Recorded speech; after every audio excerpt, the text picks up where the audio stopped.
ladies and gents, the dust has settled on the Mexican Grand Prix. And as ever, it's that time now we go through and rate each and every one of the drivers and go through my predictions review. And, well, it was much better this weekend than last time. And let's start with the race winner, King Carlos Sainz, the matador that I called him on Sunday. He tamed the bull. That is Max Verstappen. A brilliant race from him, wasn't it? The start wasn't so good. Max Verstappen jumped him and then he got off on the restart, but he took his time, tamed the bull with a brilliant move, didn't he?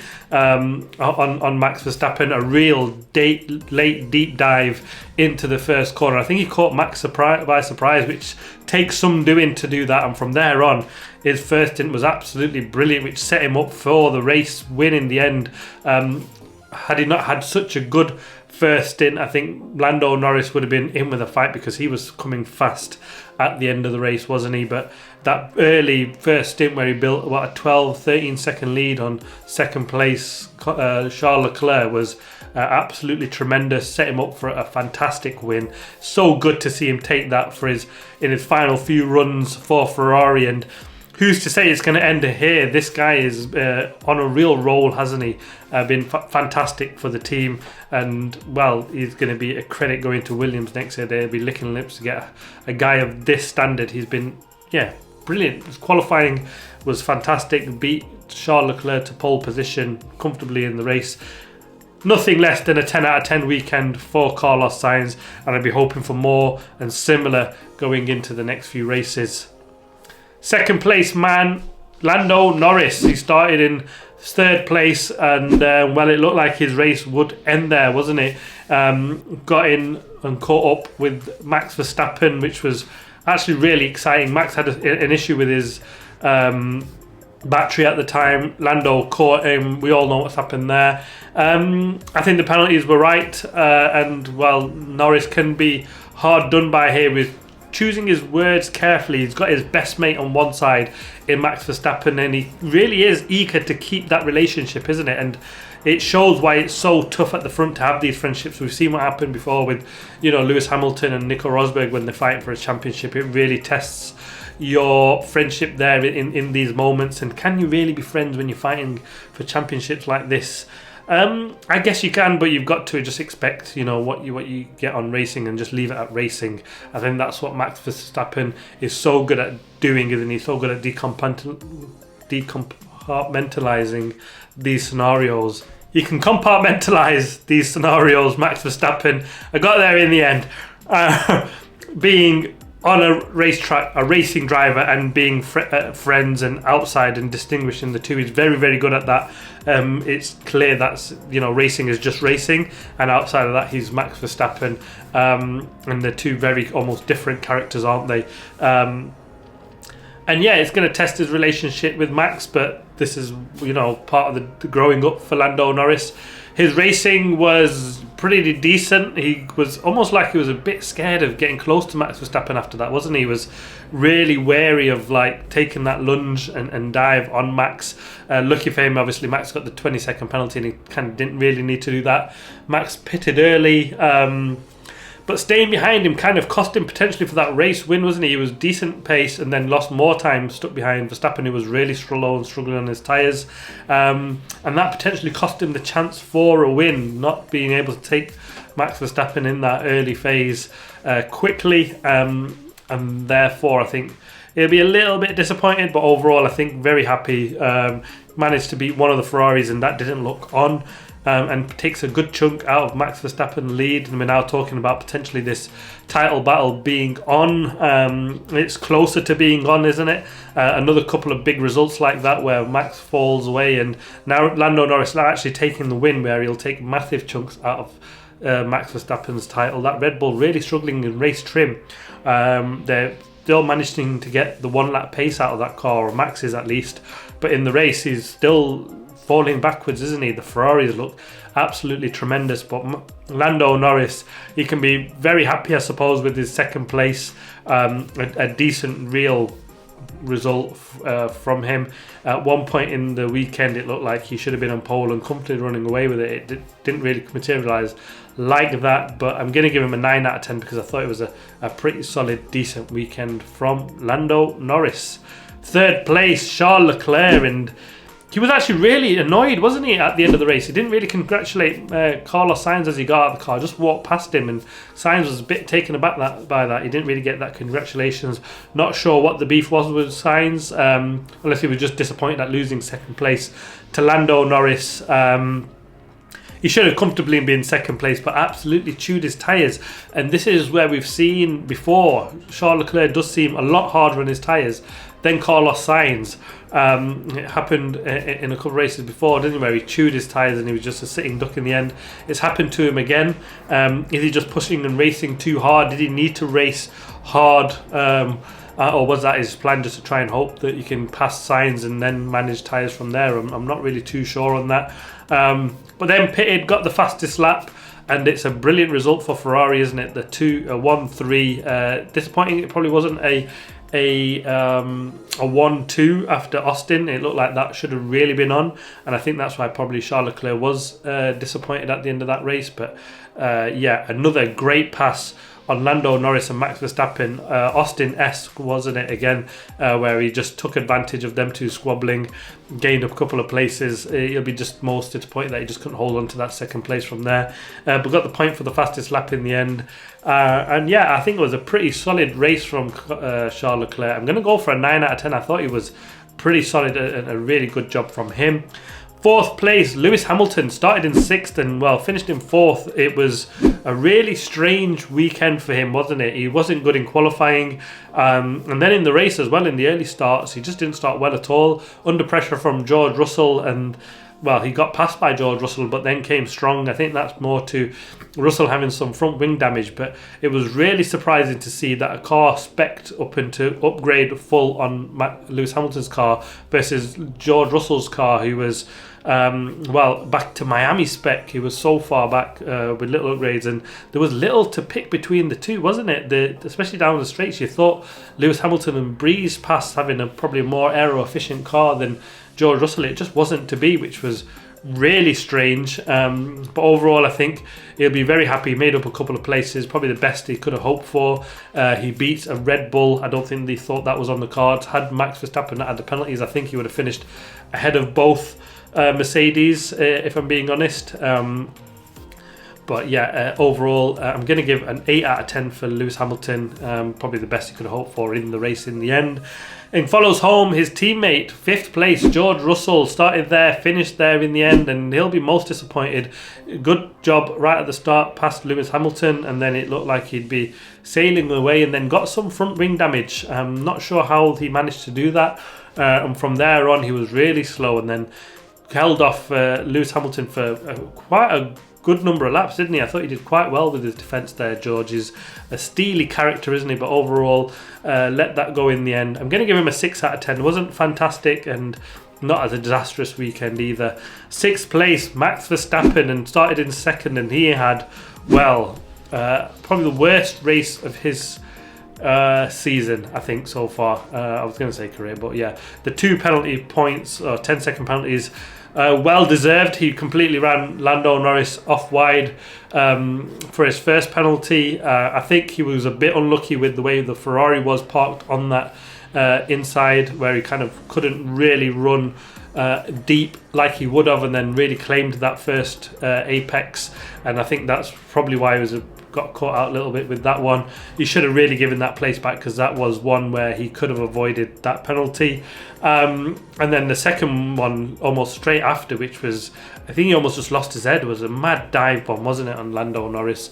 Had Norris not moved, he would have taken them both out, and he was nowhere near the corner, and that was a definite 10-second penalty on that one. And that's really strange to see a man that's comfortably in the lead. He just had to follow Lando Norris home. He would have, comfortably have beaten the 2 Mercedes. Would have definitely split them at worst, so 1 place further up. And yeah, I'm really surprised he's gone like that. We know Verstappen has that in his locker. He can lose his head, we get angry, but he's never really thought he'd need to do that in this season. It's not really that close of a championship battle, and he's kind of just left the door a bit open for Lando Norris, and had he just followed him home, just 4 races to go after this, it would have slammed the door shut on the title. Now there's a little sniff there that he didn't really need to give Lando Norris. Probably one of his most disappointing race weekends of the season, like I said, and I've given him a 2 out of 10. Yeah, I think that's right with them 2 penalties. 2 out of 10. 7th place man, Kevin Magnuson, probably the best race of his career. It's such a shame he's picked it, and it's happened so late in the season when all the seats have wrapped up, and really like, where's he got to go from here? But yeah, he's shown what he's about. A brilliant racing driver when he's on his game. He was early on in the DRS of Lewis Hamilton by lap 16, and then from there on just was pretty good, solid pace. He was just at one point just 5 seconds behind Max Verstappen. He was catching about one stage about half a second faster than Max Verstappen, which was absolutely mental. Finished to within just 4 seconds of Max Verstappen, where his teammate who got passed by Piastri was finished 20 seconds behind Piastri. So shows what a brilliant job Kevin Magnuson did in his Haas. The Haas is coming on strong, isn't it? And Kevin Magnuson has been strong. He's had 2 brilliant races. Last time out in Austin, he was fantastic in qualifying. Again, this weekend, he's beaten Nico Hulkenberg in qualifying and the race, comfortably so as well. So Kevin Magnuson shows what he's really made of. I've given him a 10 out of 10 because he can be mega proud with his weekend this time out. 8th place, Oscar Piastri, and well, he started way down, didn't he? But was making slow progress at the start of the race, wasn't he? Well, started 17th and started on the mediums with everybody else around him on hards, and you thought he's going to make some good places up here. And after the safety car and after the restart, he didn't make any places up at all. Was slow coming through the field, and I think that's what ultimately cost him probably passing Kevin Magnuson in the end. He had the car that was comfortably fast enough, but just left himself too much to do. He was only P11 by lap 25, and shows how slow he was considering how much faster he was outside of the rest of the cars. But I think it was a decent recovery, just the really slow start what cost him more points in the end. A 7 out of 10 for me for Oscar Piastri. 9th place finish for Haas, Nico Hulkenberg. Another one with a really good weekend, isn't it? Haas have got to be happy with a double points finish for both cars. Started in P10, finished in P9, made up a place. Was beaten by his teammate Magnuson in both qualifying and the race, and I think he'll be disappointed with that. His second stint was particularly horrible, wasn't it? He got passed by Oscar Piastri, and like I said before, he finished 20 seconds behind him, which was, real strange. Unless he had some sort of issue with nurturing at the end, I didn't expect him to fall away from Oscar as much as he did, considering the pace that Kevin Magnuson had at the end of the race. But overall, I think he can be massively happy with the weekend. Some points for the team. I think overall, personally though, he'll be disappointed. He's been beaten by his teammate who's put some manners on this season, hasn't he? So earned himself the move to Audi, and he'll be potentially regretting that the way Haas has been going, isn't it? An 8 out of 10 for me for this weekend for Nico Hulkenberg. 10th place finisher and the last of the points finisher, Pierre Gasly, started in 8th, finished in 10th. He had a tremendous qualifying session. He was so proud and excited to get into Q3. It's been, the first time all season by the looks of it. He was just, finally this Alpine is showing some promise, hasn't it? The upgrades on this car really have worked. Kind of not the same for Ocon. I'm not sure if he's got exactly the same spec as Pierre Gasly just yet, but Pierre absolutely making the most of it, fighting up at the front. Finally some points for the team. Looked like they should have been on in Austin, didn't quite get some there, but he made the absolute most of it this weekend and was fairly comfortable actually. In 10th place, had an 8-second back gap to Lance Stroll behind him, so no pressure on the back, but wasn't really ever going to catch the man in front. Had a little bit too much to do, but I think overall he can just be happy he's in with some points. I've given him a 9 out of 10 for this weekend. 11th place finisher Lance Stroll, like I said, in the Aston Martin. Started in 15th, made up 3 places, and from there on he was just comfortably and stayed 11th place. He had a bit of a run-in with Sergio Perez, didn't he, at one point where he got run off wide. I'm surprised Perez didn't get a penalty for that. I thought that was unlucky. But he finished 6.5 seconds off 10th place. Much better from him. He's obviously got the better of Fernando Alonso. I suppose you can say that. Fernando retired, isn't it? So you can't really say that, I suppose. But overall, I think it was a pretty decent, solid weekend. Aston Martin didn't fall back and go further back in the claws of everybody else. So they can be relatively pleased, made up 3 places in the race. It's been better than what we've seen for much of the season from Aston Martin, but they've still got an awful long way to go. 6 out of 10 for me. A 12th place finish for Franco Colapinto, and he started in 16th place. He was up to 9th place, went really long on his first stop, didn't he? I think he did a pretty solid job for the first run.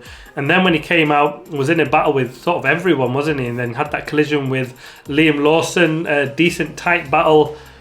I can't really say he was ultimately massively to blame for that. It wasn't really investigated. It just seemed like a racing incident, wasn't it?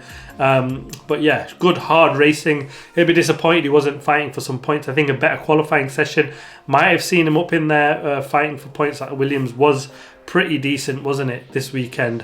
It's just a shame that they've gone home with a DNF and out of the points finish for Franco in 12th. But I think it was a pretty solid and aggressive enough race for him. Just not enough for points, I don't think, for this weekend, but a 6 out of 10 for me. Esteban Ocon started from the pit lane and finished in 13th place. When you look at it that way, you can be pretty happy with that. But the fact that 3 of them are DNFs and he's only made up, 3 or 4 places after that, and they've beating the Saubers, woohoo, big deal. And then Lawson and Perez, who had absolute stinkers. He was almost like just the only reasonable man that had a decent enough race. Wasn't really ever fighting for anything more or anywhere close to the points. Kept out of trouble.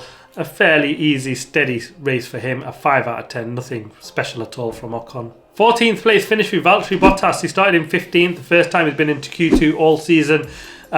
Could he have been in some points? And well, he was P10 by lap 44 and was going really well, wasn't he? But from there on, he was passed by Gasly and Piazzi on the same lap.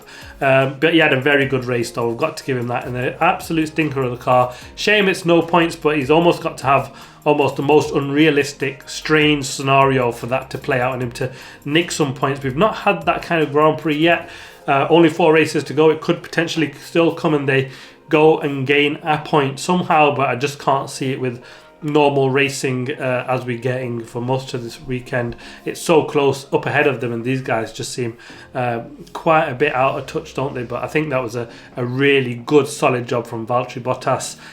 You can be very happy with his weekend. He does go well on these low grip circuits, and this is another one where he's normally gone well, and I think probably more than he could hope for. A pretty decent, solid result. I'm giving him a 7 out of 10. 15th place finish for Zhou Guanyu, and he was, started last. He was ahead of Perez for a little bit and then was last pretty much for most of the race from there. Moved up to 15th because, the 3 DNFs and actually the 2 guys behind him had disastrous races in the end and pitted late to try and, nick fastest lap. It just wasn't to be, but Zhou is, just withered away. Just, nothing decent at all. I'm giving him a 5 out of 10. It was a very steady race from him again, but nothing special to sort of say, yes, keep me in this seat. I can't see where he gets a seat next season. It's not happening, is it? Not in my book. 16th place for Liam Lawson, and he was in a great scrap with Sergio Perez early on, wasn't it? It was absolutely brilliant. It had to be the man that is there touted to take his seat. It was the showdown. Liam Lawson got the better of him. Brilliant racing. Sergio Perez wasn't happy with him at all, called him an idiot in the car, out the car afterwards. He just thought he was too aggressive. I thought it was fair racing, to be honest, especially for the first incident.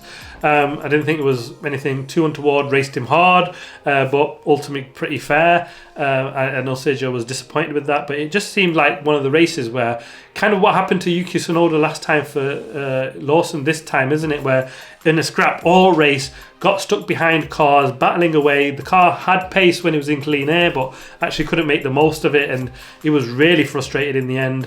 Had that collision with Franco Colapinto that put him way back. Had to pit, and he finished last effectively. Only gained up 1 place because Sergio Perez pitted, and as good as the car his race was last time, it was awful this time, and he needed a little bit more when he's been the man touted to replace Sergio Perez, but I'm going for a 4 out of 10. 17th place finish for Sergio Perez, and well, this is a heartbreak story here, isn't it? Started in 18th place, had a fantastic start, made up 5 places. Yes, he was way ahead of his grid start, and that probably helped him a little bit, but I don't think it would have been enough to give him 5 places, but probably pick up 1 or 2 comfortably. But yeah, from there on it just went horribly wrong, didn't it? Very good battle with Liam Lawson, got caught out there, got the damage, and from there on he was way at the back and never looked like he was gonna do anything really, was he? Just pitted around at the back and then went to pit laps right at the very end, didn't he, to try and nick fastest lap. That didn't come off either. Yeah, finished 1 lap down as well. So it's, yeah, a homecoming to absolutely forget. A 2 out of 10 for me was just another horrible weekend for Sergio Perez. And then come the DNFs. Fernando Alonso won his 400th race. Didn't get to finish the race, unfortunately. No rating for him. Didn't really get too much into the race at all. And then we got the 2 on the first lap. Yuki Tsunoda and Alex Albon. Just an unfortunate racing incident for both, wasn't it? The crash. Yeah, Yuki had a really good start, didn't he? Had a gap on the outside. Alex Albon didn't really have anywhere to go. He couldn't go more to the inside because he had an Alpine right there, and well, we've seen these happen so many times. It's just what happens in certain races when you've got a big gap going into a long run into that first turn, into the tight turn. Yeah, I don't think there was anyone to blame, to be honest with you. It just looked like one of them unfortunate racing start incidents, doesn't it? It really cost them both, didn't it? Because potentially both of them would have been fighting for some points. Disappointing for both teams. Disappointing race overall for the Red Bull group, and disappointing for Williams as well, actually, because it looked like they had a really good car around Mexico and actually couldn't make the most of it. And there we have it. That's the driver ratings. Let's take a quick look at the predictions review. And I thought it would be Charles Leclerc on pole position, Max Verstappen second, and Norris third. I got 2 out of 3 right there. It was the wrong Ferrari on pole position, isn't it? Surprisingly. Carlos Sainz, we know Charles Leclerc is the pole position master, and I thought he would do it, but no, Carlos Sainz stole the show. For the race, I had Charles Leclerc to win, Lando Norris second, and Carlos Sainz in third. Well, it was a switch between the 2 Ferraris, and I'm going to take a lot of credit for that because I had 2 Ferraris in first and third and Norris second. I thought it'd be a good weekend for Ferrari. It absolutely was. Now just 29 points to the front. McLaren will be really looking over their shoulders now. A 1-2 and now a 1-3 here this weekend was a really brilliant result from them. I thought it'd be a bad weekend for Mercedes, and well, it really was, wasn't it? A big crash for George Russell, which put a massive dent in their cost budgeting. Toto Wolff saying that they're effectively really critical now. He had to go back to Miami spec. He didn't have many parts on that car. That's 2 chassis is smashed up, hasn't he, in quick succession. So, and the other big one was there's 2 different chassis, and there's not an awful lot to pick between them. Upgrades, what upgrades? They just don't seem to have worked when you look at the performance of 2 cars with very different specs and fairly equal in the race. I mean, but for George Russell's wing damage, would Lewis Hamilton have really caught and passed George Russell? Who knows? It's, yeah, absolutely crazy that we've had a whole season of upgrades since Miami, which seems absolutely forever ago, which I think was the 5th race of the season now. But to go so far and have all these upgrades and it's basically nothing to pick between them. Yeah, I think they'll be scratching their heads at that. So yeah, long thought for Mercedes, but there we have it. I think a much better predictions review after the absolute stinker I had in Austin. And next off, Brazil, one of my favourite race weekends of the season, coming thick and fast.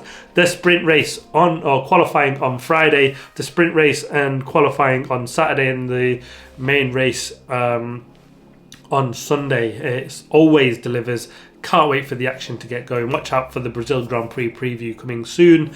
Thanks for watching. Please like, subscribe and comment as always. What a brilliant race season this is turning out to be after what we thought would be, Red Bull all the way. Who knows what's going to happen, because we've now got Ferrari dominating the last couple of races, and who say they won't do the same next time out in Brazil. I cannot wait for the action to get going. Thanks for watching. Like I said, please like, subscribe. Really appreciate that. See you next time. I